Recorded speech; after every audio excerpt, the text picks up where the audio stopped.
Hello students, हमारे इस YouTube के चैनल पर आपका एक बार फिर से मोस्ट वेलकम है। स्टूडेंट, आज हम पढ़ने वाले हैं क्लास 12 का फिजिक्स पार्ट सेकेंड चल रहा है। रे ऑप्टिक्स में हम लोग माइक्रोस्कोप के बारे में अध्ययन कर रहे थे और जस्ट इसके पिछले वाले लेक्चर में हमने अध्ययन करा था सिंपल माइक्रोस्कोप। हम जानते हैं कि there are two types of microscope, एक सिंपल और एक कंपाउंड। तो आज की हमारी टॉपिक टोटल रहेगी कंपाउंड माइक्रोस्कोप पर। इसमें हम लोग कुछ न्यूमेरिकल करेंगे। न्यूमेरिकल को करने से पहले हम इसके बारे में जानते हैं क्या होता है। तो आज की हेडिंग हमारी रहेगी कंपाउंड माइक्रोस्कोप। कंपाउंड माइक्रोस्कोप, इसकी हिंदी होती है यौगिक सूक्ष्मदर्शी। जो स्टूडेंट अभी तक पीछे का लेक्चर नहीं देख के आए हैं सिंपल माइक्रोस्कोप, तो देख के आ जाएं, तब ये सब समझने में बहुत आसानी रहेगी। अन्यथा थोड़ी मोड़ी कठिनाइयाँ आ सकती हैं, बाकी ज़्यादा नहीं आने वाला है फिर भी। अच्छा, यौगिक के सूक्ष्मदर्शी यानी कि कंपाउंड माइक्रोस्कोप को आने का मतलब कि एक से ज़्यादा होगा। जहाँ पे कंपाउंड नामक चीज़ आता है जानते हैं एक से ज़्यादा होगा। हाँ, एक से ज़्यादा अगर उत्तल लेंस मिला लिया जाए, जैसे कि मैंने सिंपल पढ़ा है, सिंपल में क्या होता था, एक उत्तल लेंस होता था। अब ज़्यादा उत्तल लेंस होंगे, जब एक से ज़्यादा उत्तल लेंस हो जाते हैं तब जो ऑब्जेक्ट बनता है, ऑप्टिकल इंस्ट्रूमेंट जो बनता है ना, वही क्या कहलाता है, कंपाउंड माइक्रोस्कोप। जब एक से ज़्यादा उत्तल लेंस को मिला करके ऑप्टिकल इंस्ट्रूमेंट बनाया जाता है तो वही जो ऑप्टिकल इंस्ट्रूमेंट होता है ना, वही क्या कहलाता है, कंपाउंड माइक्रोस्कोप कहलाता है। अंडरस्टैंड। बट आपके सिलेबस में केवल एक से ज़्यादा में केवल दो ही लेंस लिया गया है। होता तो है 16, 18, 20, 22 बहुत ज़्यादा लेंस होते हैं, लेकिन आपको आसानी से समझाने के लिए दो ही लेंस लिया गया है और उन्हीं को हम लोग बोल रहे हैं कंपाउंड माइक्रोस्कोप। ठीक है ना। हमारे पास दो उत्तल लेंस रहेंगे और दोनों कोई बहुत बड़ा फोकस दूरी नहीं रहेगा, दोनों का फोकस दूरी एक दूसरे की अपेक्षा कम रहेगा। हालांकि एक छोटा होगा और एक बड़ा होगा। चलो यहाँ पे फिगर समझते हैं। यहाँ पे जो होता है कंपाउंड माइक्रोस्कोप, यहाँ पे आगे की ओर एक छोटा सा लेंस होता है, छोटी फोकस दूरी, छोटा द्वारक, और इसके बगल में यहाँ पे यह अभी थोड़ा मोड़ा बड़ा है, ज़्यादा बड़ा नहीं है लेकिन इनसे बड़ा है। यह कह सकते हो बड़ी फोकस दूरी बड़ा द्वारक का लेंस है। दो लेंस ऐसे होते हैं, उत्तल दोनों हैं। अब यहाँ पे ऑप्टिकल सेंटर इनका होगा, इनका ऑप्टिकल सेंटर यहाँ पे होगा। दोनों मिलाओ तो लाइन से आराम से मिलाओ, ऐसे यहाँ मतलब मध्य बिंदु पे आए हैं ताकि लगे हाँ मध्य बिंदु है।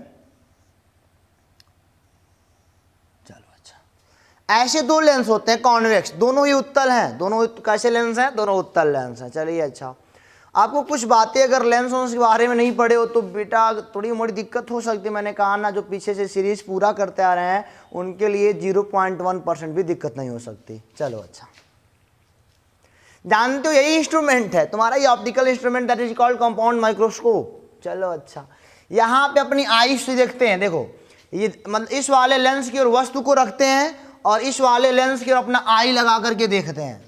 तो इस वाले का नाम पड़ गया ऑब्जेक्टिव लेंस। क्या नाम पड़ गया, ऑब्जेक्टिव लेंस। यानी कि जिधर से वस्तु को देखा जाएगा वह क्या कहलाएगा, ऑब्जेक्टिव। और तुम्हारी हिंदी की भाषा में इसे कहते हैं अभिदृश्यक लेंस। अभिदृश्यक लेंस कहा जाता है। चलो, इधर अपना आई करके देखते हो, अपना आँख इधर से करके देखते हो, ऐसे ऑब्जेक्ट होता है ना, ऐसे होता है, ऐसे इधर वाला छोटा वाला, इधर बड़ा वाला। बड़े वाले की अपना आँख करते हो, छोटे वाले से वस्तु को देखते हो। तो इसे बोलते हैं आई पीस बोलते हैं।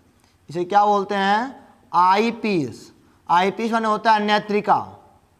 जो नेत्र की ओर रहेगा उसे नेत्रिका कहोगे, और जो वस्तु की ओर लेंस होगा ना उसे क्या कहोगे, अभिदृश्यक लेंस कहोगे। चलो, अच्छा, एक बात समझो, हमारे यहाँ पे होता है क्या, मैं ऊपर ऊपर अगर बताऊं तो ऑब्जेक्ट यहाँ पे होगा, इसका एक इमेज यहाँ बनेगा, ये वाला उनको थोड़ा बड़ा बना के दिखाएगा। नहीं समझे। देखो जरा, मान लो अब की बार मैं ऑब्जेक्ट को थोड़ा यहाँ उल्टा बनाना चाहता हूँ, ये ऑब्जेक्ट का इमेज। अब की बार मैंने वस्तु को रखूंगा, ये ध्यान देना, दोनों की इसकी फोकस दूरी द्वारक बहुत कम है, इसकी भी कम है, इससे थोड़ा ज़्यादा है, बस इतना ही है। अब की बार हम रखेंगे वस्तु को F और 2F के बीच रखेंगे। अब की बार हम लोग वस्तु को कहाँ पे रखेंगे, F और 2F के बीच रखेंगे। समझना, F और 2F के बीच, तो यहाँ पे उल्टा बनेगा। और इसके लिए भी ऐसा बन जाए कि इसके ऑप्टिकल सेंटर और एफ के बीच ही रहे वस्तु। हमको इमेज यहाँ कहीं बनाना है। ये मान लो इस वाले लेंस का ऑप्टिकल सेंटर है, इसका वाला प्रथम फोकस मान लो यहाँ पे है, ऐसे मान लो प्रथम फोकस कहाँ पे है, यहाँ पे इसका वाला प्रथम फोकस नेत्र वाला, इसे लिख दो एफ ई, यानी कि आई पीस का फोकस है, ठीक है। और हमने यहाँ पे वस्तु कहाँ पे रखी है, एफ और 2F के बीच, यानी कि प्रथम फोकस और द्वितीय फोकस के बीच रखी है। तो वस्तु से चलने वाली प्रथम प्रकाश की किरण जो कि समांतर चलती है मुख्य अक्ष के, यह क्या होगी, दर्पण लेंस से अपवर्तन के पश्चात इसके फोकस से ही कहीं से गुजर जाएगी, ठीक है। द्वितीय प्रकाश की किरण जो कि ऑप्टिकल सेंटर से होकर के जाती है, अपने मार्ग पर सीधे क्या होती है, आगे निकल जाती है। यहाँ पे बना यह वस्तु मान लो ए बी है, और यह वस्तु है जिसकी हाइट ऑफ ऑब्जेक्ट मान सकते हो। यहाँ पे यह काट रहा है, ए वाला काटा तो यहाँ पे ए डैश और यहाँ पे क्या हो गया, बी डैश हो गया।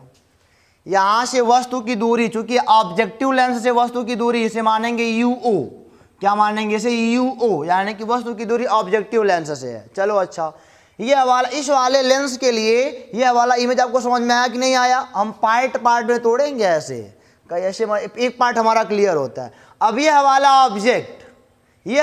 ऑब्जेक्ट मतलब कि इनके लिए यह वाला इमेज इनके लिए ऑब्जेक्ट का काम करेगा। समझो बात को, क्या मैं बोल रहा हूँ, इनके लिए यह वाला इमेज, इनका इमेज, इस वस्तु का इमेज इसने बनाया है यहाँ पे, और यह वाला इमेज इनके लिए ऑब्जेक्ट का काम करेगा।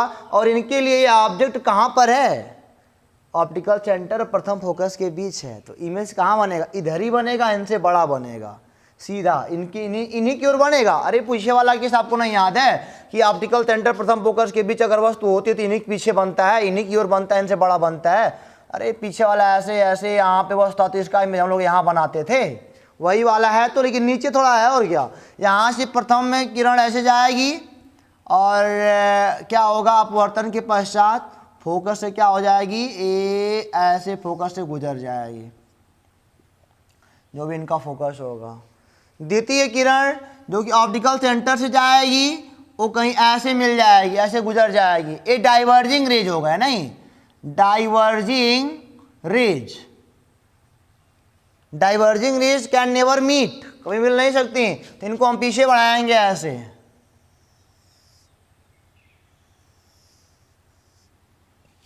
देखो जरा, तुम लोग कहोगे तुमको आता अपना हाल, जल्दी जल्दी बना लेते हो अपना, और हम लोगों को दिक्कत करवाते हो। तो कोई बात नहीं, डाइवर्जिंग को पीछे लाके मिलाना पड़ेगा। तो यहाँ पे कहीं ऐसे इतना बड़ा इमेज बनाएगा, देखो जरा, इसका नाम ए डबल डैश रख दो, इसका नाम क्या रख दो, बी डबल डैश रख दो। और यहाँ पे कुछ नामकरण कर ले बढ़िया बढ़िया ना। ये ऑब्जेक्टिव का ये मतलब इमेज है, इसे बोल दो इमेज की दूरी वीओ, यानी कि ऑब्जेक्टिव का है। इस तरह सेट किया गया है कि इसका वाला इमेज इन्हीं के बीच बने, इनके ऑप्टिकल सेंटर प्रथम फोकस के बीच तब बने वाला इमेज पाओगे। तो इस बात को थोड़ा समझिएगा। और ये वाला जो इमेज है इनके लिए ऑब्जेक्ट का काम किया है, तो यह दूरी हो जाएगी यूई, यानी कि object distance from eyepiece. और ये दूरी पूरी कितनी हो जाएगी, यहाँ से यहाँ तक आई पीस का इमेज यहाँ पे बना है, तो यह दूरी कितनी हो जाएगी, वीई, यह दूरी कितनी हो जाएगी, वीई हो जाएगी। इतनी बात अगर आप समझ रहे हो तो अच्छी बात है। चलो अच्छा, अब इसकी मैग्निफिकेशन की बात कर लेते हैं। मैग्निफिकेशन पावर, आवर्धक क्षमता, आवर्धन क्षमता से कहते हो आप। अच्छा एक बात देखो जरा, यहाँ पे डाइवर्जिंग, यहाँ से अगर कोई आंख लगा कर अपना देखेगा यहाँ पे, तो ये क्या देखेगा कि इसका इमेज यहीं बन रहा है, वस्तु को बड़े आराम से देख लेगा। सोचो कितना छोटा वस्तु इतना बड़ा दिखा रहा है। और हमने आपको बताया है कि कोई भी मतलब कि अधिकतम 4 गुना बड़ा कर सकता है। अधिकतम कितना बड़ा कर सकता है, ना ये वाला तो कर सकता है ज़्यादा, लेकिन इसके पीछे वाला सरल वाला 4 गुना कर सकता था। इस बात याद रखना, एग्जैक्ट बहुत स्पष्ट दिखाई देता, उससे बड़ा करता तो धुंधला वैसे ही ब्लर करता ना, ये तो बड़ा दिखाता ही है। खैर चलो अच्छा, सूक्ष्म सिंपल से ज़्यादा बड़ा दिखाता है, बहुत अच्छा भी दिखाता है। और हम लोग काली सरल पढ़े हैं, केवल 2 के बारे में आए 16, 16, 18, 18 लगे होते हैं।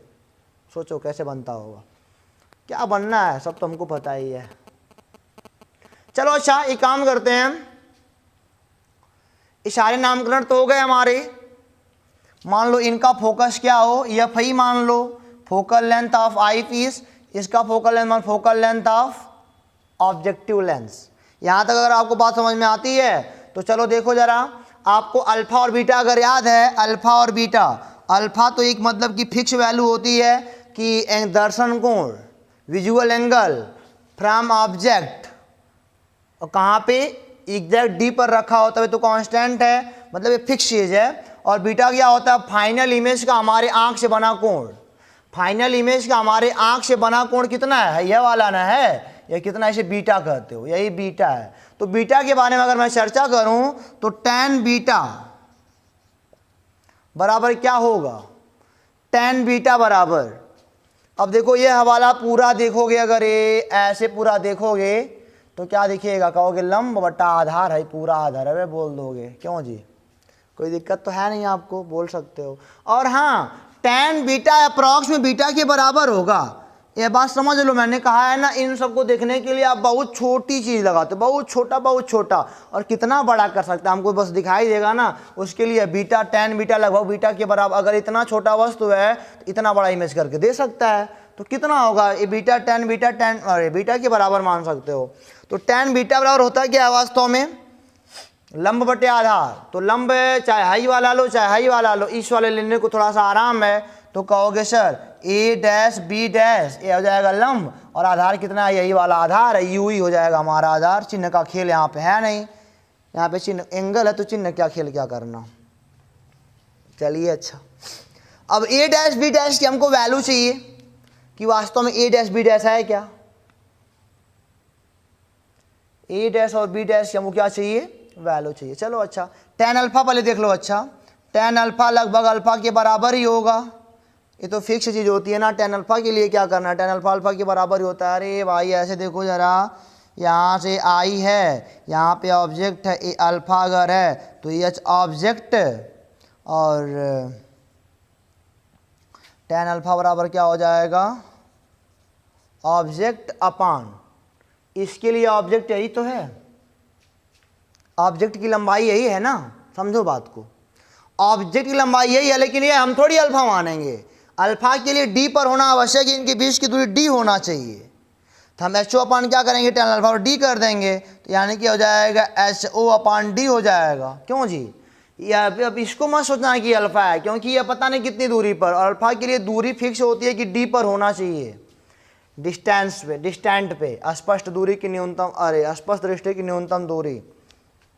चलो अच्छा, ए डैश बी डैश का मान निकालने का काम करते हैं। अच्छा एक काम करते हैं, ए डैश बी डैश तो निकालेंगे। अच्छा मैं तुमसे पूछता हूं कि इस वाले ऑब्जेक्टिव लेंस का आवर्धक क्षमता बताओ, आवर्धन क्षमता क्या है, for objective lens, for objective lens, तो बोलोगे एम ऑब्जेक्ट, यही होता है ना। इस वाले लेंस का केवल बात कर लो, अभी इस वाले लेंस का बात कर लेते हैं। तो आपने क्या पढ़ा है, ये पढ़ा है सर v बाई यू होता है, ये लेंस में क्या होता है, v बाई यू होता है। क्यों, ऑब्जेक्टिव के लिए क्या हो जाएगा, v बाई यू हो जाएगा। और वास्तव में अब यहाँ पे चिन्हों सहित मान रखते हैं ना, तो यहाँ पे देखो ऑब्जेक्टिव के लिए v नॉट हो जाएगा, अपान क्या हो जाएगा, चिन्ह u हमारा इधर है, चिन्ह सहित माइनस क्या लिख दोगे, u नॉट रख दोगे इसके लिए। चलो अच्छा, और हमने अभी पढ़ा है कि यम ऑब्जेक्ट के लिए height of image upon height of object होता है, ऐसे भी तो हमने पढ़ा है, height of image upon height of object.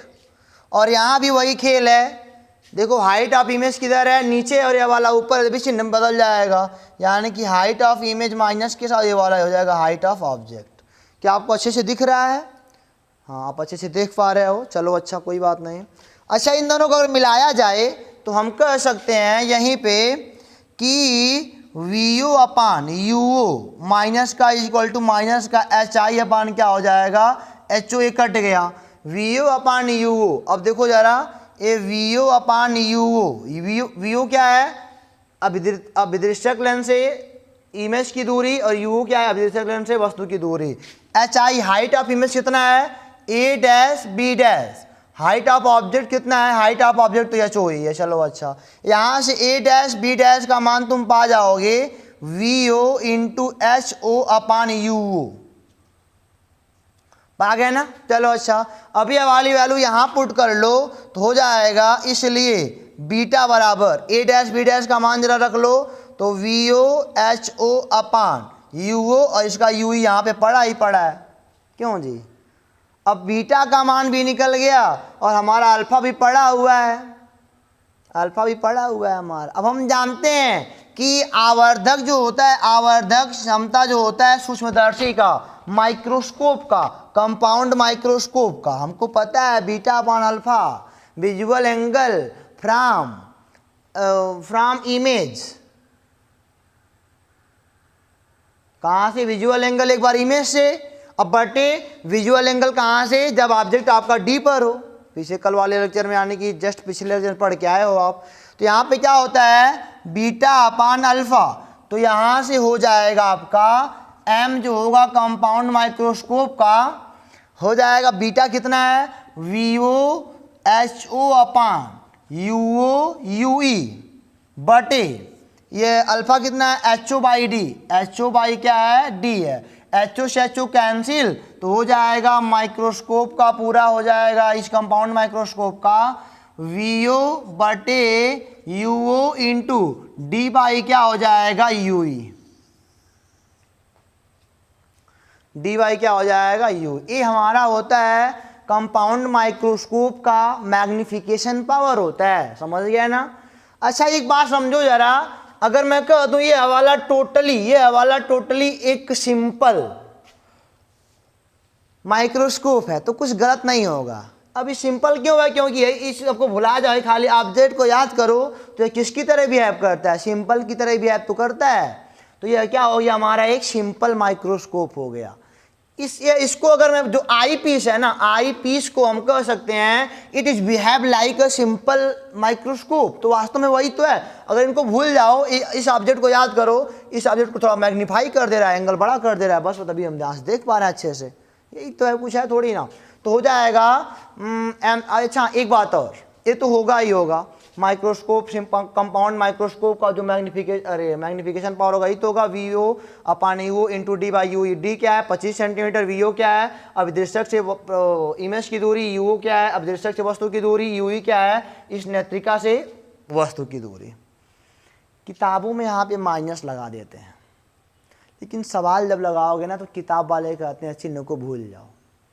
किताबों में यहाँ क्या लगाते हैं? माइनस लगाते हैं। सही है, वह भी सही है, माइनस तो होना है। क्योंकि आप देखो जरा, इमेज सीधा, देखो वस्तु सीधा है, इमेज उल्टा है, यहाँ पे माइनस अगर लग जाए तो कुछ गलत थोड़ी है। यहाँ पे तो अगर कोई लिखता है ऐसे minus v o upon u o D by u e, थोड़ा समझिएगा इस बात को। देखो इसमें कोई पचरे मत पढ़ना, इसके चिन्हों के पचरे मत पढ़ना। तो किताबों में देखोगे तो कुछ और है, यहाँ कुछ और, ऐसा कुछ नहीं, दोनों सही है। दोनों क्या है? सही है। क्वेश्चन लगाएंगे तो हम +2 ही मान के चलेंगे, कहीं ये सब चीज़ नहीं लगाएंगे, माइनस प्लस नहीं कहीं लगाया जाएगा, हमेशा प्लस है माना जाएगा उसको। तो ये वाला आप इस बात को अपने दिमाग में सेट कर लो, नहीं तो क्वेश्चन एक भी नहीं टच कर पाओगे। क्वेश्चन टच करना है तो ये माइनस चाहे प्लस दोनों सब सही है। अगर उत्तर माइनस होता है तो इसको प्लस में माना जाएगा, हमेशा प्लस में मान के काम करते हैं। तो यहाँ तक अगर आपको बात समझ में आ गई तो अच्छा मैं एक आपको बात बता सकता हूँ। यहाँ पे मैग्निफिकेशन ऑफ कंपाउंड माइक्रोस्कोप, इसको भुला जाओ भाई, अपना याद कर लो। वी ओ अपान यू वास्तव में क्या, अगर चिन्हों को भूल जाओ तो इसका वाला क्या है? नहीं आया समझ में? मैंने कहा वी ओ अपान यू ओ, अगर मैं इनको अलग अलग लिख दूं ऐसे कि m c m is equal to v o upon u o, और क्या है? D upon u e. आखिर हमने इसको क्यों कहा कि सिंपल माइक्रोस्कोप तरह बिहेव कर रहा है? और कर ही तो रहा है, क्योंकि वी ओ अपान यू इसका हो जाएगा मैग्निफिकेशन। चिन्ह भूला जाओ, तुम चिन्ह को भूल जाओ। इसका क्या हो जाएगा? मैग्निफिकेशन, यानी कि magnification of object multiply by, ये तो हो गया ऑब्जेक्ट का मैग्निफिकेशन। और डी अपान यू, अगर आपको पिछला वाला लेक्चर पता है तो डी अपान यू क्या होता है? इस सिंपल माइक्रोस्कोप का मैग्निफिकेशन होता है, अगर आपको याद है तो यहाँ पे क्या हो जाएगा? Magnification of eyepiece. इसको हम ऐसे लोग लिख सकते हैं कि magnification of compound microscope is equal to magnification of objective lens multiply by magnification of eyepiece. Okay, मैंने क्या कहा, मैंने कहा कि वी यू अपान यू इसको मान लिया जाता है कि ए वाला इसका वाला मैग्निफिकेशन है, वो तो वास्तव में है ही। और जो डी अपान यू ही है इस वाले ऑब्जेक्ट के लिए यह एक सिंपल माइक्रोस्कोप की तरह बिहेव कर रहा है। तो दैट टाइम हमने कहा सिंपल माइक्रोस्कोप का क्या होता है, मैग्निफिकेशन डी अपान यू ही होता है। तो उसको हमने कहा कि इसको नेत्रिका का मान लेते हैं, मैग्निफिकेशन है। तो कंपाउंड माइक्रोस्कोप का मैग्निफिकेशन क्या आएगा, यमओ मल्टीप्लाई या यम में चिन्ह को भूल जाओ तुम, चिन्हों को तो तुमको भूलना पड़ेगा। ठीक है, तो ये समझ में आया आपको ना। तो इसको मिटा के थोड़ा आगे चलते हैं, कुछ है नहीं यहाँ पे, थोड़े दो लेंस हो जाते हैं, जिस और वस्तु होता है ऑब्जेक्टिव लेंस होता है, जिस और हमारी आई होती है आई पीस होता है। और यहाँ से इमेज दो बार बनाना पड़ेगा आपको, एक बार इसके लिए यहाँ पे, इसके लिए फिर यहाँ पर। उसके बाद tan अल्फा tan बीटा का मान चाहिए, क्योंकि हमको मैग्निफिकेशन निकालना है जो कि बीटा अल्फा होता है। बीटा अल्फा का वैल्यू रखोगे तो m c m equal to कितना पा जाएगा, v o by c o u o into D by u e. Okay, सारी चीज़ आपको समझ में आ रही है। तो बेटा इसको मिटा के थोड़ा आगे चलते हैं, देखते क्या कहता है। तो बच्चों यहाँ पे भी अब दो केस बनने वाले हैं। दो केस मतलब बनने वाले, एक नियर पॉइंट के लिए और एक फार पॉइंट के लिए। यानी कि एक 25 सेंटीमीटर पर इमेज बन जाए और एक कहाँ पे बने, अनंत पर बने। अनंत पर बनने के लिए हमारी आंखों को रिलैक्स आई बोला जाता है कि हाँ आराम से देख सकते हो। और जिसको हम चाहते हैं, देखो पहला केस है, पहला केस है कि हम चाहते हैं कि इमेज कहाँ पे बने, नियर पॉइंट पर। और नियर पॉइंट के लिए यानी कि मैक्सिमम मैग्निफिकेशन, समझो बात को हमारे। और हाँ, एक एक स्टेप लाइन से देखते चलिए, क्योंकि यहाँ पे मैं बहुत सारी बातें बताने वाला हूँ। एक एक जितनी छोटी बड़ी चीज़ें सब बताए जाएंगे। मैक्सिमम मैग्निफिकेशन होना चाहिए, मतलब कि अब हमको जब इसको एडजस्ट करना पड़ेगा तो हमारी आंखों को अधिकतम शक्ति लगानी पड़ेगी, उसी को बोला था मैक्सिमम मैग्निफिकेशन। अब तो 25 पे लाने के लिए तुमको, मतलब कि 25 पे लाने के लिए तुमको अपनी आंखों को आगे पीछे इसको घुमाना पड़ेगा, कष्ट होता है थोड़ा ना। तो होता है मैक्सिमम, यानी कि अधिकतम क्षमता भी मतलब आपकी जा रही है, अधिकतम क्षमता से आप देख रहे हो वस्तु को। यानी कि इमेज आपको कहाँ बनना चाहिए, डी पर। यह वाला जो दूरी इमेज की होना चाहिए ना, जो इमेज यहाँ बनना बन के एकदम डी पर बने, डी पर। अब पता नहीं कहाँ डी होगा, हम नहीं कह सकते, डी पर इमेज बनना चाहिए। यानी कि इमेज की दूरी, पहली बात तो वस्तु की दूरी क्या है, फाइनल लेंथ से वस्तु की दूरी, हाँ यू तो यू ही है, वो भी माइनस का लेना पड़ेगा। चलो, इमेज कहाँ पे बनना चाहिए, डी पर बनना चाहिए, यानी कि माइनस डी हो जाएगा। और इसका फोकस कितना है, मान लो एफ ही अभी प्लस का होगा क्योंकि कॉन्वेक्स है। तो हम बोलेंगे 1/f equal to 1/v minus 1/u से ये क्या हो जाएगा, 1/f is equal to 1/v का मान माइनस का d और u का मान माइनस का ue। तो ये हो जाएगा 1/f is equal to minus का 1/d 1/ue। तो ये हो जाएगा 1/ue is equal to 1/fe plus 1/d। अब हम जानते हैं, चूंकि अभी हम निकाले हो, ये हम कितना निकाले हो, यम बराबर v o upon u o into D by u e. तो यहाँ पे हो जाएगा v o upon u o D, और 1/ue का मान यहाँ से रख लिया जाए अगर 1/fi प्लस 1/d। तो कुछ बदलने वाला थोड़ी था, आपको अगर पिछला वाला याद होगा तो वी ओ यू तो वही रह जाएगा। इसके लिए वही था, कितना हो जाता था, 1 प्लस डी बाई एफ ही होता था, वही इसका वाला बदल जाएगा, इसका वाला केवल बदल जाएगा, तो वही रहेगा। वही देखो भी वही आएगा, वी ओ बाई यू ओ अंदर गुणा कर दोगे तो इसका हो जाएगा 1 प्लस डी बाई एफ ही। वो तो सबको पता था यही आएगा, तुमको ही पता था यार। देखो ये तो वही रह जाएगा, यह सिंपल माइक्रोस्कोप की तरह ट्रीट कर रहा है। तो दैट टाइम इसका वाला बदल के पिछले वाले में अभी यही तो हुआ था, 1 प्लस डी बाई एफ ही, तो वही तो हुआ। ये हो गया किसके लिए, जब इमेज आपका डी पर बने तब। और दूसरा है फार पॉइंट, जब इमेज आपका कहाँ पे बने, फार पॉइंट, यानी कि इसे बोल सकते हो रिलैक्स्ड आई, आराम वाला, यानी कि v का मान इन्फिनिटी हो जाए तब। फिर वही फार्मूला 1/f बराबर 1/v माइनस 1/u होता है, 1/f ही हो जाएगा, या इनफाइनाइट हो जाएगा, 1 माइनस का u ही हो जाएगा, 1/f ही बराबर क्या हो जाएगा, 1/u ही हो जाएगा। अब आराम से हमको पता है, चूँकि m बराबर v not you not D by 1। अब चूंकि यू ई का मान एफ ई के बराबर हो जाएगा तो जहाँ पे यू ई है वहाँ पे क्या रख लो, एफ ई रख लो। यह भी आपको पता था सेकेंड वाले केस में कि जहाँ पे वो रहेगा वही रह जाएगा, डी बाई एफ ई रह जाएगा। जब अनंत पर हाई कुल अनंत है, हाई कुल जो देख रही है अनंत वाला केस है, कुछ है थोड़ी ना ऐसा। जब भी मतलब कि नियर को छोड़ करके उससे कहीं आगे बनता है वही अनंत मान लो, आराम से जो देख लो आराम से। मैंने आपको बताया भी है इंस्ट्रूमेंट यही होता है कि बढ़िया से देख पाओ उसको आप। तो मैं आपको एक बात और बता दूं यहाँ पे, ये तो दोनों फार्मूले प्रूफ तो आपके हो ही गए कि यह हो गया कि मतलब कि मैक्सिमम मैग्निफिकेशन, इसे बोल सकते हो मिनिमम मैग्निफिकेशन। इसे क्या बोल सकते हो तुम, मिनिमम मैग्निफिकेशन। जैसे जैसे दूर वस्तु आगे भागती जाएगी मैग्निफिकेशन कम होता जाता है। एक स्वस्थ आँख के लिए आराम से देखना पड़ता है, आराम से। दूर की वस्तु देखनी है तो आराम से, कोई दिक्कत नहीं है। लेकिन अगर तुम्हारे पास एक वस्तु रहे तो लगता है कि अब मोबाइल भी देखते हो, मोबाइल इतना दूरी पर करके देखते हो, बहुत पास है वास्तव में, तो आपको बड़ा कष्ट होता है। कभी सिनेमा हॉल में गए हो, सिनेमा हॉल में जो आगे इंसान बैठता है ना उसकी आंखें मतलब कि जल्दी दर्द करने लगेंगी, और जो दूर पीछे बैठ कहीं गोल्डन का टिकट कटा के बैठा है, डायमंड का आराम से देखिए, कोई दिक्कत नहीं है। जितना दूर से देखोगे स्वस्थ आँख के लिए मतलब कि बहुत कम मैग्निफिकेशन बहुत कम होता है, आपको पावर बहुत कम लगाना पड़ेगा, आराम से देखते रहो घंटे घंटे भर देखो, कोई दिक्कत। लेकिन मोबाइल 5 मिनट के बाद आँख दर्द करता है, तो इसको नज़दीक है ना, अधिकतम क्षमता लगानी पड़ती है, दिक्कत होता है इसीलिए।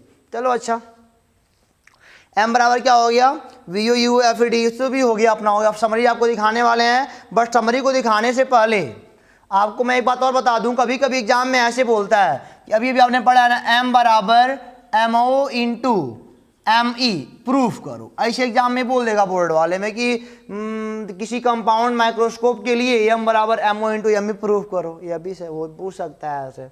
अच्छा, यहाँ पे आपको पूछेगा length of compound microscope, length of compound microscope, ऐसे बोल सकता है लेंथ ऑफ माइक्रोस्कोप बताओ कितना होगा। तो यहां से यहां तक की दूरी मतलब कि डिस्टेंस बिटवीन टू लेंसेस, यह क्या होगा, डिस्टेंस बिटवीन टू लेंसेस, यही क्या कहलाता है, इसकी लंबाई कहलाती है। तो कितना है, v o plus u e, और दोनों घटाना तो है नहीं, इसलिए दोनों को ऐसे चिन्हों का कोई यहाँ पे एक सवाल होगा नहीं करेगा, दोनों को जोड़ लिया जाएगा। मॉड में वी ओ प्लस मॉड में यू, अब चिन्ह का मतलब कोई इसकी लंबाई नहीं घटा दोगे तुम, लंबाई इतनी ज़्यादा है तो दोनों को हमेशा जोड़ना पड़ेगा। तो लेंथ ऑफ माइक्रोस्कोप क्या होता है, वी ओ मॉड में प्लस यू, यानी कि यह वाला इमेज वाला इसका और इसके से वस्तु वाला जो होगा वही हमारा क्या हो जाएगा, v o plus u e हो जाएगा। तो सारा चीज़ मिटा के बाद समरी देख लेते हैं, बाकी फिर आगे एक सवाल लगाएंगे 2 ठो, फिर उसके बाद वीडियो क्लोज करेंगे। इसको मिटाते हैं बच्चों आप इस पर एक बार फिर से गौर कर लो, वहीं पे हमको बताना चाहिए था। यहाँ पे देखा था कि तुमने अगर डी पर इमेज बनता है तो यू ई का मान मतलब 1 यू ई बराबर 1 एफ ई प्लस डी, अभी जस्ट आया था। और इनफाइनाइट के लिए जब आपकी आँख रिलैक्स रहती है यू ई बराबर एफ ई आया था, नहीं आया था। अच्छा, इस दशा में अगर मैं पूछूं कि सूक्ष्मदर्शी की लंबाई एल बराबर, फार्मूला क्या होता है, v o plus u e होता है, ठीक है ना। चलिए अच्छा, डी पर बन रहा है, डी पर, तो ये क्या हो जाएगा, वी ओ तो मान लो वी ओ ही है, यू ई का मान यहां से आपको पुट करना पड़ेगा। यू ई का मान कितना है आपका, गुणा कर लो। अब यू ई का मान यहाँ से अगर करोगे 1 यू ई बराबर गुणा करोगे तो D plus F E by D आएगा, दोनों को उल्टा करोगे तो यू ई बराबर डी इंटू एफ ई आएगा, डी इंटू एफ ई बटे डी प्लस एफ ई। तो यहाँ पे रख दो आप डी इंटू एफ ई बटे डी प्लस एफ ई, यानी कि इस वाले दशा में सूक्ष्मदर्शी की लंबाई ये होगी आपकी। जब डी पर इमेज बनेगा तो दैट टाइम आपकी सूक्ष्मदर्शी की लंबाई यही होगी, उसके नली की लंबाई कहते हो आप। यहाँ पे क्या होगा, क्योंकि एल बराबर क्या होता है, वी यू प्लस यहाँ पे क्या है, यू ई है। अब यहाँ पे कुछ है ही नहीं, यू ई का मान कितना है, एफ ई है, यू ई का मान दोनों एफ ई के बराबर है, तो कुछ फर्क नहीं पड़ने वाला है, छोड़ दें यहीं पे। इसे मैक्सिमम लंबाई कहते हैं। फार पॉइंट है ना या नियर पॉइंट है, छोटा होएगा ही होएगा। और ये वाला फार पॉइंट है, दूर वाला बिंदु है, तो दूर वाले बिंदु के लिए क्या होगा, तो उसकी लंबाई अधिकतम मानी जाती है। कोई दिक्कत आपको नहीं है ना? कोई दिक्कत नहीं है। सोचो ना कि इन दोनों में बड़ा कौन है, ऐसे सोचो इन दोनों में बड़ा कौन है, सोचो 1 मिनट के लिए इन दोनों में बड़ा कौन है। तो बड़ा सीधे दिखेगा, यू ही हमेशा इनसे बड़ा रहेगा, इसे पता नहीं इतना गुड़ा भाग हुआ है, ये सीधे सीधे भरा पड़ा है। तो ये बात आपको समझ में आ गई ना? ये मैक्सिमम लेंथ, जब इमेज हमारा इनफाइनाइट बनता है दैट टाइम इस नली की लंबाई मैक्सिमम होती है। अब बाकी के लिए ये वाला फार्मूला आपका लगेगा। आपको ये पता करना है कि जब इमेज डी पर बन जाएगा दैट टाइम आपकी नली की लंबाई क्या होगी सूर्यदर्शी के, और जब इनफाइनाइट पे बनेगा तो क्या होगी। चलो अच्छा, देखो समरी देखो जरा। समरी में हमने क्या पढ़ा है, अभी पढ़ा है कि m बराबर MO मल्टीप्लाई बाई ME होता है, और MO क्या होता है, VO upon UO into multiply by D by क्या होता है, UE होता है। इसके 2 पार्ट हो जाते हैं, एक होता है मैक्सिमम मैग्निफिकेशन, एक क्या होता है मैक्सिमम मैग्निफिकेशन आंखों को कष्ट देने वाला, और एक क्या होता है रिलैक्स्ड आई, मतलब कि इसका इमेज इज एट डी और इसका इमेज इज एट इनफाइनाइट। अगर डी पर बनता है तो आपका मैग्निफिकेशन m बराबर क्या होता है, VO upon UO 1 plus D by FE, और यहाँ पे क्या होता है m बराबर VO upon UO into D by FE। बस यह क्या है, रिलैक्स आई है, रिलैक्स आई के लिए, और यह स्ट्रैंड आई के लिए है।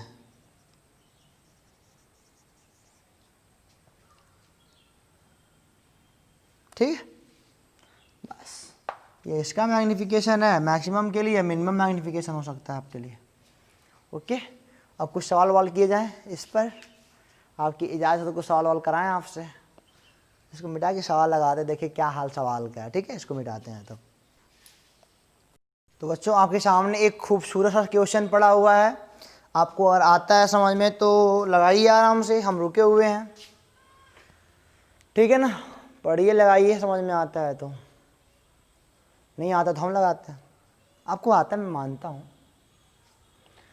In a compound microscope focal length of objective lens is 1.2 centimetre. कभी भी क्वेश्चन सवाल मतलब कि क्वेश्चन को सॉल्व करते वक्त आप फिगर एक रफली बना लीजिएगा। रफली फिगर का मतलब क्या, ये हमारा एक है ऑब्जेक्टिव और हमारा क्या हो गया आई पीस हो गया। ये ऐसे यहाँ पे वस्तु रखेगी, ऐसे इमेज कहीं बनाएगा, यहाँ पे काट लो, कहीं पे भी काट लो, क्या करना है, ये मान लो काटा है यार, छोड़ो। इसका इमेज एक बड़ा सा यहाँ पे बनेगा। ये इतना फिगर आपको बन गया तो सवाल लग गया, बस ये रफली फिगर अपना बन गया। बोल रहा है in a compound microscope focal length of objective lens is 1.2 centimetre.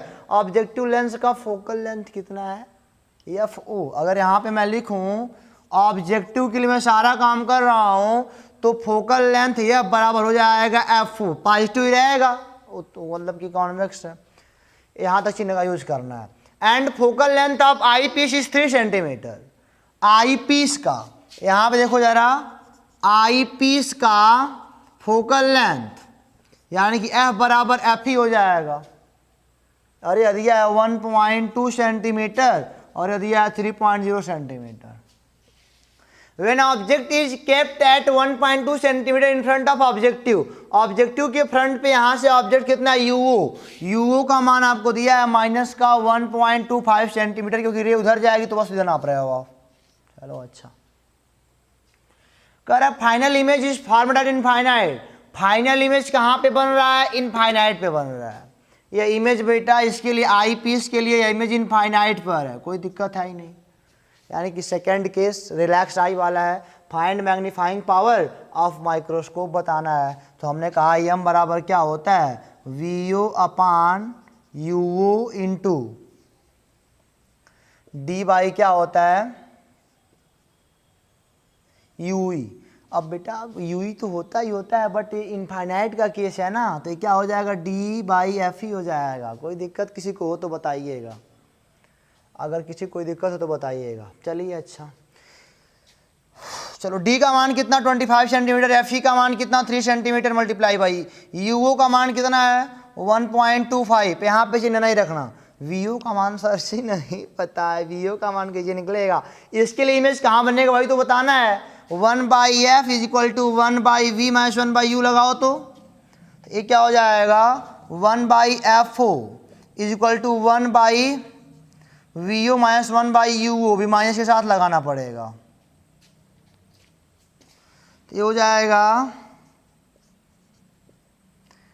इसका मान तो है आपका 1.2 है, 1/vo का मान कितना है नहीं पता है, ये तो ऑटोमेटिक प्लस हो जाएगा 1 ऐसे आ जाएगा ना। ये हो जाएगा 1/vo इक्वल टू 1 इतना माइनस 1 माइनस, इसका मान अगर मैं निकालूँ ना तो vo 1/vo बराबर ये आएगा 10/12 माइनस 100/125। 1/vo बराबर 2 पंजे 2 छक्के है, कितना आ जाएगा? 2 50, अरे 5 से काट दो, 5 20 5 25, 5 चौ 5 25, ये 5/6 माइनस 4/5, 1/vo 25 माइनस 24/30, 1/vo बराबर 1/30, vo का मान कितना आएगा? 30, और यही 30 यहाँ पे ला के रख दो। किसी को कोई दिक्कत हो तो बताइएगा। 3 दाम 30 और बेटा आपका 1.25 है ना, 100 यानी कि ऐसे लिख सकते हो 1000/125, 8, इसका मात्रक x होता है ना। बस तो बस सवाल लगाओ, ये जो पूछ रहा है आराम से बताते चलो, फिगर बना लोगे, थोड़ा आसानी होगा बताने के समझाने में आपको, तो समझने भी आसान समझाने में भी आसान। तो ये वाला क्वेश्चन आपका ओवर होता है ना। एक सवाल और लगाएंगे फिर वीडियो को क्लोज करते हैं, तो फिर इसको मिटाने दीजिए, आप इसको लगा लीजिए। तो बच्चों ये हमारे आज की वीडियो का लास्ट क्वेश्चन और काफ़ी बेहतरीन क्वेश्चन आपके समझने के लायक, कॉन्सेप्चुअल। लिखा एक संयुक्त सूक्ष्मदर्शी की अभिदृश्यक व नेत्रिका की फोकस दूरी, एक संयुक्त सूक्ष्मदर्शी की अभिदृश्यक व नेत्रिका की फोकस दूरी क्रमशः 2 सेंटीमीटर और 3 सेंटीमीटर है। एफ ऑब्जेक्टिव का कितना दिया है? 2 सेंटीमीटर, और एफ आई पीस का कितना दिया है? 3 सेंटीमीटर। चलो अच्छा, अभिदृश्यक तथा नेत्रिका के बीच की दूरी 15 सेंटीमीटर है, यानी कि अभिदृश्यक व नेत्रिका के बीच की दूरी कितनी है? 15 सेंटीमीटर की है। नेत्रिका द्वारा अंतिम प्रतिबिंब अनंत पर बनता है, नेत्रिका द्वारा अंतिम प्रतिबिंब कहाँ पर बनता है? अनंत पर बनता है। यहाँ से कोई पैरेलल ले आ रही होगी तभी अनंत बना रहा है। चलो खैर, तथा अभिदृश्यक द्वारा वस्तु तथा अभिदृश्यक द्वारा बने प्रतिबिंब की अभिदृश्यक की दूरी बताओ। अभिदृश्यक से वस्तु ने जो इमेज बनाया है ना वही दूरी बताना, यानी कि वीओ आपको क्या बताना है? वीओ। आपको अब एक बात है, अनंत पर बन रहा है, अनंत पर हमको पता है अगर फाइनल इमेज अनंत पर बनता है तो हम जानते हैं कि लेंस की लंबाई सूक्ष्मदर्शी की लंबाई L बराबर VO प्लस UE होता है, इतना तो हमको पता है। और अनंत के लिए UE का मान FI के बराबर होता है क्यों? अनंत के लिए UE का मान FI के बराबर होता है, प्रूफ भी तो कराए हम तुमसे। ऐसे कैसे नहीं मान रहे हो? चलो देख लो। अच्छा UE का मान निकालना चाहते हो, चलो UE कितने ले देख लो। UV अरे FI का मान 3 है और VE का मान इनफाइनाइट है, इसके लिए आई पीस के लिए फोकस दूरी 3 है, इनफाइनाइट बना रहा है वी, UE पूछ रहा है 1/f is equal to 1 infinite minus 1 मारे ए कितना हो जाएगा? इसका मान तो 3 है ही, UE हमको नहीं पता है। चलो अच्छा, UE हमको नहीं पता है, तो यहाँ से सॉल्व जब करोगे तो UE का मान कितना आएगा? -3 आएगा। मार्ड में रखना है तो वही तो आएगा, वो तो शुरू में मैंने कहा था। L बराबर L कितना है टोटल? 15, अनंत के लिए है ये 15। VO का मान कितना है हमारे? नहीं पता है, इसका मान 3, तो VO बराबर कितना आ जाएगा? 12 सेंटीमीटर। अभिदृश्य द्वारा पढ़ने प्रतिबिंब की अभिदृश्यक से दूरी पूछ रहा है ना। एक बात, अभिदृश्य द्वारा बनने प्रतिबिंब की अभिदृश्यक से दूरी, एक बार सवाल मिला जाए तो बेटा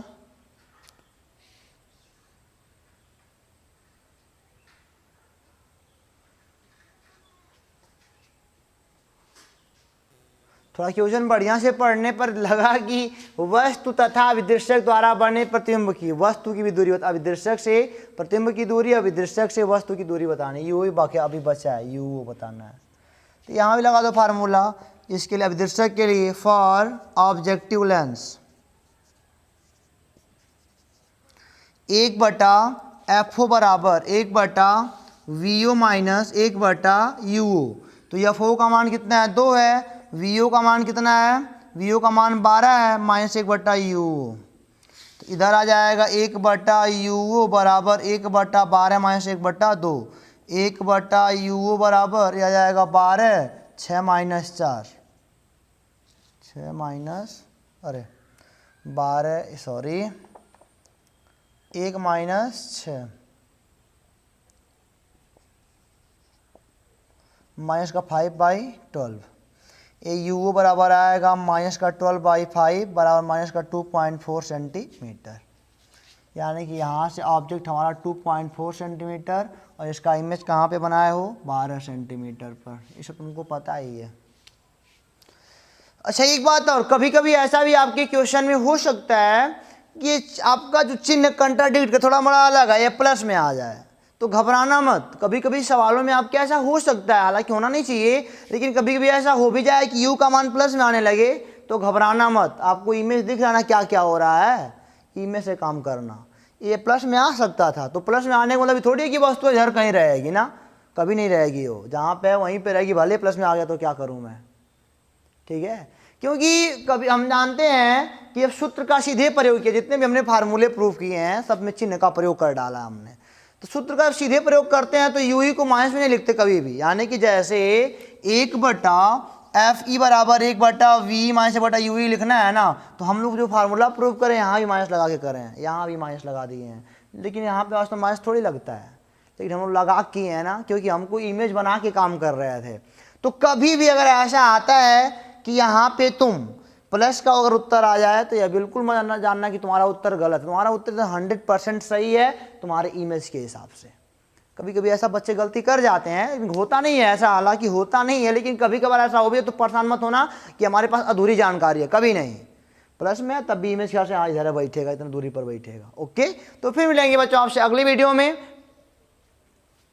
दूरदर्शी के साथ, टेलीस्कोप के साथ।